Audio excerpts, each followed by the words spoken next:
কোরআনের রেফারেন্স বড় না তাফসীর বিভিন্ন আলেমের রেফারেন্স বড়? কোরআনের রেফারেন্স বড় না হাদিসের রেফারেন্স বড়? আমি কোরআনুল মাজিদের রেফারেন্স দিচ্ছি, আমি প্রত্যেকটা আয়াতের নাম্বার বলছি। যারা দর্শকবৃন্দ আছেন তারা একটু খুলে খুলে দেখবেন প্রত্যেকটা, এবং অসংখ্য আছে, সময় হবে না আপনার, আমি সব তুলে ধরতে পারবো একদম শুরু থেকে শেষ পর্যন্ত। রসুল এবং নবীর মধ্যে পার্থক্য কি, রসুলকে কেন পাঠানো হয়, নবীকে কেন পাঠানো হয়েছে, এগুলো বিভিন্ন ধাপ আছে, এবং যেই পর্যন্ত রসুল না পাঠাবে সেই পর্যন্ত বিচার হবে না। আসেন, উনি বললেন উলামারা হচ্ছে নবীর ওরস, আল উলামা ওয়ারাসাতুল আম্বিয়া, তাই না? ওলামাদের থেকে মানবেন, রসুল তো নাই, রসুলের দরজা বন্ধ।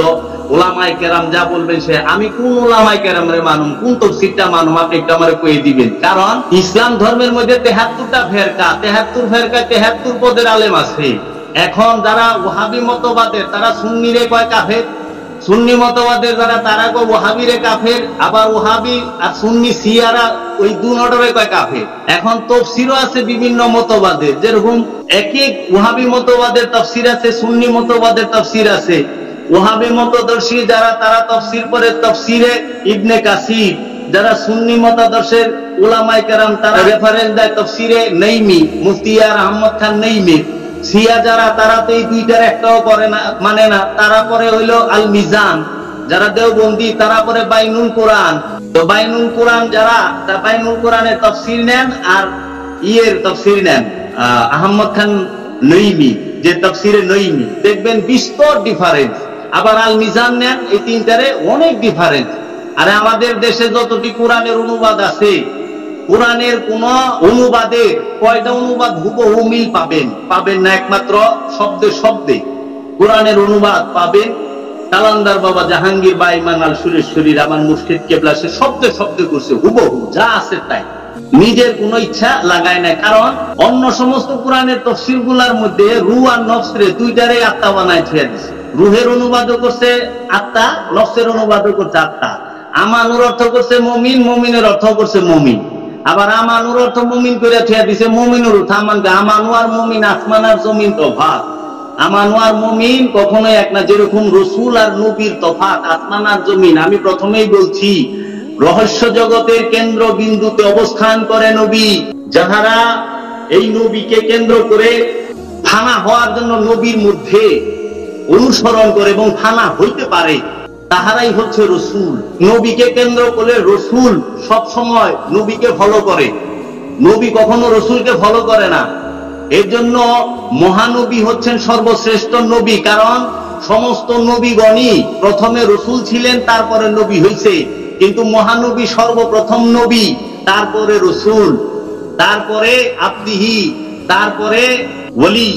এর জন্য মহানবী সর্বশ্রেষ্ঠ, এই কারণে 4টা গুণে গুণান্বিত। তিনি নবী, তিনি রসুল, তিনি ওলি, তিনি আব্দিহি।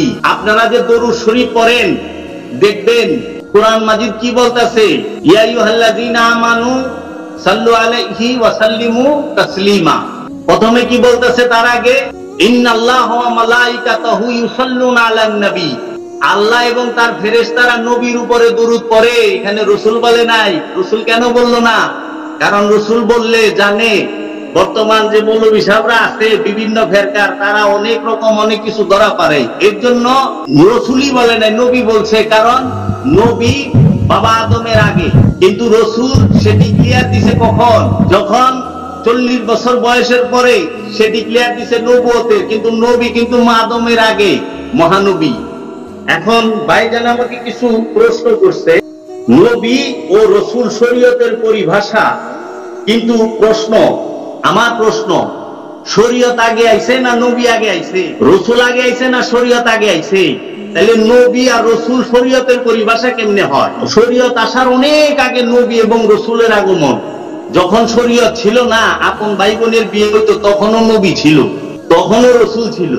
এর জন্য নবী এবং রসুলের আগমন হচ্ছে আত্মদর্শনের জন্য, মাসালা শিখাইবার জন্য না, নিজের নফসের পরিচয় করাই দেবার জন্য, নফসের মধ্যে রূপী রবকে জাগ্রত করে দেবার জন্য রসুলের আগমন, নবীর আগমন। নবী কখনো মাসলা মাসাইল শিখাইবার লেগে আহে নাই। এগুলা উলিল আমর উলিল আলবাবরা শিখাইব। এগুলা নবী রসুলে শিখায় না। নবী রসুল শিখায় আত্মদর্শন, কোরআন গবেষণা করে, কোরআন তন্ন তন্ন করে খুঁজে দেখেন।